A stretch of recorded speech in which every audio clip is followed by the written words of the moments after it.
Tadepalli camp ఆఫీస్లో YCP మాజీ మంత్రి పేర్ని నాని మాట్లాడుతున్నారు. లైవ్ చూద్దాం.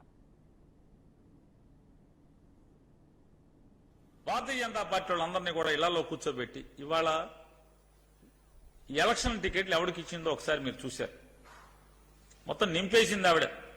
ఎటా అయిపోయిందండి. వెనకటికి మనకి పాఠాలను చదువుకునేవాళ్ళం. చీమలు పెట్టిన పుట్టలు పాములు పాలైనట్లుగా ఈ స్వయం సేవకులందరూ పెట్టినటువంటి భారతీయ జనతా పార్టీ టీడీపీ నుంచి వచ్చినటువంటి ఈ దొంగల పాలైపోయినటువంటి పరిస్థితి ఆంధ్రప్రదేశ్ రాష్ట్రంలో మనం చూస్తున్నాం. ఇవాళ దేశంలో దొంగలు పడ్డారో లేదే కానీ భారతీయ జనతా పార్టీలో మాత్రం తెలుగుదేశం పార్టీ దొంగలు పడ్డారనేది మీరు గమనించుకోవాల్సిన, ఢిల్లీ వాళ్ళందరినీ కూడా గమనించుకోమని చెప్తున్నాను. ఇవాళ రామోజీరావు ఏదైతే రామోజీరావు చట్ట వ్యతిరేకంగా ఆర్థిక అక్రమాలు చేసి తప్పుడు పనులు చేశాడో, ఆయన చేసినటువంటి తప్పుల్ని పాపాలని లేదా చంద్రబాబు నాయుడు గారు చేసినటువంటి జనం సొమ్ము లూటీ చేసినటువంటి పాపాలకు కానీ అధికారులు ఎవరెవరైతే చర్యలు చేపట్టారో ఈ లిస్టులో వాళ్ళందరూ ఉన్నారు. ఈ 22 మందిలో రామోజీరావు మీద, చంద్రబాబు నాయుడు మీద చట్టపరమైన చర్యలకు ఎవరైతే ఉపక్రమించారో వాళ్ళు చేసిన పాపాల మీద వాళ్ళందరూ పేర్లు రాసి తప్పుడు ఆరోపణలు చేసి నిర్లజ్జగా, నిస్సిగ్గుగా, హేయంగా, నిరాధారమైనటువంటి ఆరోపణలు చేసి వాళ్ళందరూ కుటుంబ సభ్యులను కూడా ఇందులోకి లాగింది. ఇవాళ ఏంటయ్యా అంటే వదిన గారి కార్యక్రమం మరిది కళ్ళల్లో ఆనందం చూడాలి. మరిది కళ్ళల్లో ఆనందం కోసమే బరితెగించి పోలీసు ఉన్నతాధికారులు 22 మంది మీద ఈ రకమైనటువంటి తప్పుడు ఫిర్యాదు. ఇది బరితెగింపు కాక ఏమంటారు? వదిన గారి బరితెగింపు కాక ఏమంటారు దీన్ని? ఈ పురంధరేశ్వరి గారు ఎలా ఉందంటే ఆవిడ తంతు భారతీయ జనతా పార్టీ అధ్యక్షురాలు కాదు, రెండావుల దూడగా ఉంది. ఆవిడ తంతంతా కూడా రెండావుల దూడ. రెండావుల దూడ అంటే ఏంటి? ఆవు దగ్గరికి వెళ్ళి పాలు తాగేస్తుంది, ఈ ఆవు దగ్గరికి వెళ్ళి పాలు తాగేస్తుంది ఆవు దూడ. ఆ తంతు, ఆ మోడల్లో ఈవిడ తెలుగుదేశం పార్టీకి, భారతీయ జనతా పార్టీకి పడదు. ఎప్పుడు మొన్నటి దాకా పవన్ కళ్యాణ్ తన్నిచ్చుకుని, కొట్టించుకుని, అవమానాలు, తిట్లు పడ్డే వాళ్ళని ఒప్పించేంత వరకు కూడా భారతీయ జనతా పార్టీకి, తెలుగుదేశం పార్టీకి పడదు. అది అందరికీ తెలిసి సత్యమే కదా. ఈవిడ వదిన గారు పడకపోతే చంద్రబాబు నాయుడు ప్రజాధనం లూటీ కేసులో జైలుకి వెళ్తే చంద్రబాబు నాయుడు గారి కొడుకుని అమిత్ షా దగ్గరికి చేయి పట్టుకుని తీసుకెళ్తుంది, అపాయింట్మెంట్ ఇప్పిస్తుంది, బెయిల్ ఇప్పించమని అడుగుతుంది.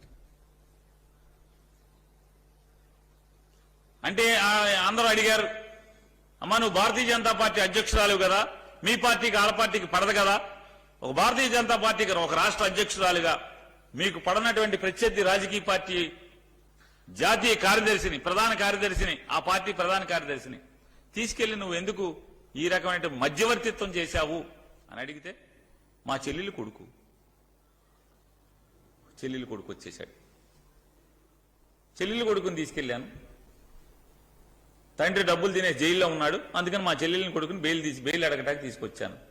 అందుకే రెండావులు దూడ అంటున్నాం. పార్టీలు అయితే పార్టీలు లేకపోతే సుట్టరకాలు. అటు ఇటు తెలుగుదేశం, అటు ఆ తండ్రిని చంపినప్పుడు మరితో చేతులు కలిపారు. ఇవాళ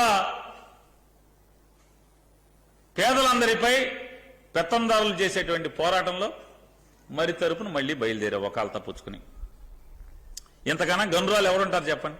భారతీయ జనతా పార్టీ వాళ్ళు కనుక నికార్సైన భారతీయ జనతా పార్టీ వాళ్ళు, రాష్ట్రీయ స్వయం సేవకులందరూ కూడా గర్వపడండి. మీరందరూ కూడా ఇంత మంచి వదిన గారు దొరికింది, ఇంత గనురాలు మీ పార్టీలో మొత్తం మిమ్మల్ని అందరినీ కూడా తోసేసి తెలుగుదేశం వాళ్ళందరికీ టికెట్లు ఇచ్చేసి ఎటు కావాలంటే అటు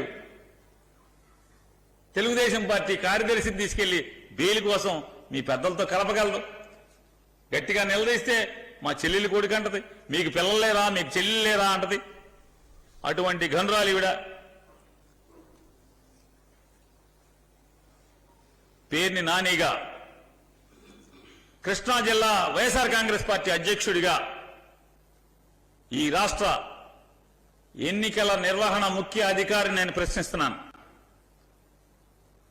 ఈ ఆంధ్రప్రదేశ్ రాష్ట్ర ఎన్నికల నిర్వహణ ముఖ్య అధికారి గారిని నేను ప్రశ్నిస్తున్నాను. భారతీయ జనతా పార్టీ ఆంధ్రప్రదేశ్ శాఖ అధ్యక్షురాలు ఈ రకంగా బరి తెగించి నిరాధారమైనటువంటి ఆరోపణల్ని నిష్పక్షపాతంగా ఎన్నికలు నిర్వహించవలసినటువంటి మీకు ఇటువంటి లేఖ రాస్తే ఎందుకు మీరు ఊరుకుంటున్నారు? నోరు మెదపకుండా, పెన్ను కదపకుండా మీరు ఎందుకు మాట్లాడకుండా ఊరుకుంటున్నారు? మీరు ఈవిడ నిరాధారమైనటువంటి అసత్య అవినీతి ఆరోపణలు 22 మంది నికార్సైన నిజాయితీగా ఉన్నటువంటి పోలీసు అధికారుల మీద తప్పుడు ఆరోపణలు చేస్తే మీరెందుకు ఆవిడని నిర్ణయించట్లేదు, ప్రశ్నించట్లేదు? ఆవిడ ఆధారాలు పట్టుకు రమ్మని చెప్పాలి, లేదంటే ఆవిడని జైల్లో వేయాలి కదా. ఎన్నికల సమయం కదా ఇది. ఎందుకు మీరు చేష్టలకి ఊరుకుంటున్నారు? నిమ్మక నీరెత్తినట్టు ఎందుకుంటున్నారు? ఇవాళ అదొకటే కాదు, ఆయన్ని నేను అడుగుతున్నాను, ఎన్నికల నిర్వహణ ముఖ్య అధికారిని. ఆవిడకి ఇక్కడ రాస్తుంది, అసత్య నిందారోపణలు విషం చెమ్మటమే కాకుండా ఆవిడ మిమ్మల్ని అడుగుతుంది, వీళ్ళని ట్రాన్స్ఫర్ చేసి వాళ్ళ ప్లేస్ లో ఎవరిని వేయాలో కూడా ఆవిడ పేర్లు మీకు ఇచ్చింది. ఏ హోదాతో ఇచ్చింది? అంటే మీకు బాసా ఈవిడా? మీకు బాసా ఈవిడా అంటనా?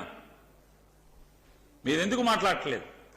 ఈ తిరిగి మొఖాన్ని కొట్టాలి కదా. ఇటువంటి తప్పుడు ఉత్తరాలు బరి తెగించి మాలాంటి రాజకీయ నాయకులు మీకు ఇస్తే ఏంటి? ఆవిడ ఇక్కడ ఆ ప్లేస్ లో సబ్స్టిట్యూట్ గా ఎవరిని వేయాలో కూడా పేర్లు ఇచ్చింది.